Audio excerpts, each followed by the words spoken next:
Breaking చూస్తున్నాం. ఇవాళ మధ్యాహ్నం ఇండియా కూటమి నేతలు భేటీ అవుతారు. సుమారు 4 నెలల తర్వాత కూటమి నేతలు సమావేశం కాబోతున్నారు. 2024 సార్వత్రిక ఎన్నికల్లో బీజేపీని ఎలా ఎదుర్కోవాలనే దానిపై భేటీలో చర్చిస్తారు. అలాగే కీలక రాష్ట్రాల్లో సీట్ల పంపకం, ప్రచార వ్యూహంపై కూడా దృష్టి పెడతారు.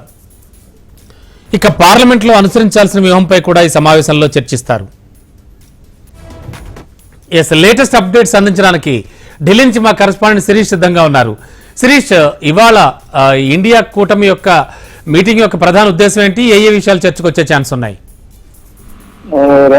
రమణ, దాదాపు 3.5 నెలల తర్వాత ఇండియా కూటమికి సంబంధించిన నేతలు ఈ రోజు ఢిల్లీలో సమావేశం అవుతున్నారు. మధ్యాహ్నం 3 గంటలకు అశోక హోటల్ వేదికగా ఈ సమావేశం అనేది కూడా జరుగుతుంది. మొదటి సమావేశం అనేది పాట్నాలో జూన్ 23వ తారీఖున జరిగితే, రెండవ సమావేశం అనేది జూలై 17, 18 తేదీల్లో బెంగళూరులో జరిగింది. మూడవ సమావేశం వచ్చేసి ఆగస్టు 31, సెప్టెంబర్ 1వ తేదీన ముంబైలో నిర్వహించారు. ఆ తర్వాత 5 రాష్ట్రాల ఎన్నికల నేపథ్యంలో ఎటువంటి సమావేశాలంటివి కూడా జరగలేదు. మళ్ళీ ఈ సమావేశాలంటివి కూడా ఈ రోజు జరుగుతున్నాయి.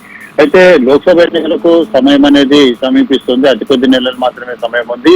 దాదాపుగా ముందస్తుగా ఎన్నికలన్నింటి కూడా 1 నెల ముందు రావచ్చు అని చెప్పేసి కూడా ఇండియా కూటమి నేతలు కూడా భావిస్తున్నారు. సో ఈ నేపథ్యంలో ఈ రోజు జరగబోయే సమావేశం అనేది చాలా క్రూషియల్ సమావేశం అని చెప్పొచ్చు. అయితే ఈ సమావేశంలో ఇండియా కూటమి కన్వీనర్ ని ఎంపిక చేయడంతో పాటుగా సీట్ షేరింగ్, అయితే ముఖ్యంగా ఎవరెవరు ఎక్కడెక్కడి నుంచి పోటీ చేయాలి, ఎన్ని స్థానాల్లో పోటీ చేయాలి అనే దాని గురించి కూడా క్లారిటీ ఇవ్వాల్సిందిగా సమాజ్వాదీ పార్టీ, తృణమూల్ కాంగ్రెస్, జేడీయూ, అదేవిధంగా ఆమ్ ఆద్మీ పార్టీ లాంటి పార్టీలు డిమాండ్ చేస్తున్నాయి. సో ఈ నేపథ్యంలో దీనిపై క్లారిటీ వస్తుందా లేదా అనేది కూడా చూడాలి.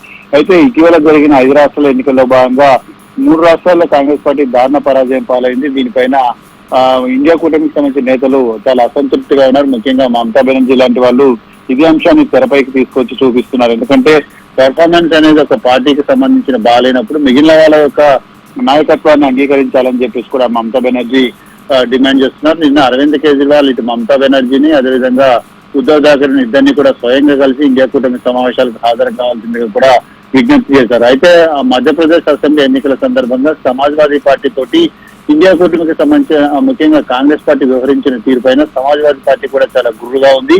ఒకవైపు కామన్ ఎజెండా అంటారు, బీజేపీని ఓడించాలని చెప్పేసి కూడా అంటారు. కానీ ఇప్పుడు తీరా చూస్తే సీట్ల పంపకానికి వచ్చే విషయం పైన కాంగ్రెస్ పార్టీ వెనకడుగు వేయడం, వీటన్నిటిని కూడా ప్రధానంగా ప్రస్తావించే అవకాశం ఉంది. ఇటీవల జరిగిన తెలంగాణ ఎన్నికల్లో కూడా ముఖ్యంగా సిపిఎం పార్టీకి సీట్లు కేటాయించిన విషయాన్ని కూడా సిపిఎం ఈ సందర్భంగా ప్రస్తావించే అవకాశాలు కూడా ఉన్నాయి. ఎందుకంటే కామన్ ఎజెండాలతో ముందుకు వెళ్లాలనుకున్నప్పుడు సీట్ల పంపకం అనేది కూడా ఇంపార్టెంట్.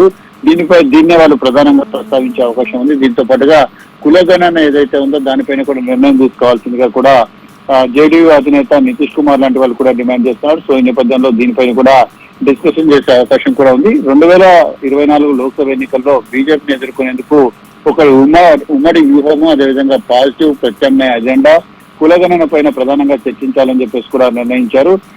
లోక్సభ ఎన్నికలకు సమయం అనేది సమీపిస్తున్న నేపథ్యంలో ఒకవైపు బీజేపీ చాలా అగ్రెసివ్ గా వెళ్తున్న నేపథ్యంలో సీట్ల పంపకం అనేది కూడా కుదరకపోతే ఉమ్మడి అజెండా తోటి ముందుకు వెళ్ళడం అనేది సాధ్యం కాదు అని చెప్పేసి కూడా డిమాండ్ చేస్తున్నారు.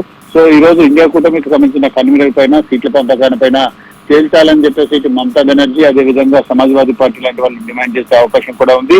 అయితే 5 రాష్ట్రాల ఎన్నికలను ఆసనంగా తీసుకొని ఈ ఇండియా కూటమికి సంబంధించిన సమావేశాలను వాయిదా వేయడం పట్ల కూడా మమతా బెనర్జీ చాలా అసంతృప్తిగా ఉన్నారు. సో ఈ నేపథ్యంలో ఈ రోజు జరగబోయే సమావేశంలో ఏదైనా పాజిటివ్ ఎజెండా అనేది కూడా ముందుకు వస్తుందా లేదా అనేది కూడా చూడాలి. దాదాపుగా కూటమికి సంబంధించిన నేతలందరూ కూడా హాజరవుతున్నారు. ఒక జార్ఖండ్ సీఎం హేమంత్ సోరెన్ మాత్రం సైడ్ షెడ్యూల్ కారణంగా ఈ సమావేశాలకు హాజరు కావడం లేదు. తెలంగాణ సీఎం రేవంత్ రెడ్డిని కూడా ఈ సమావేశాలకు ఆహ్వానించే అవకాశం ఉంది. ఇప్పటికే కర్ణాటక సీఎం సిద్ధరామయ్య కూడా ఢిల్లీకి చేరుకున్నారు. కాబట్టి కాంగ్రెస్ పాలిత రాష్ట్రాలు 3 రాష్ట్రాలు ఉన్నాయి. హిమాచల్ ప్రదేశ్, అదేవిధంగా తెలంగాణ, కర్ణాటక, ఈ 3 రాష్ట్రాల సీఎంలను కూడా ఈ కూటమి సమావేశానికి ఆహ్వానించే అవకాశాలు కూడా కనపడుతున్నాయి.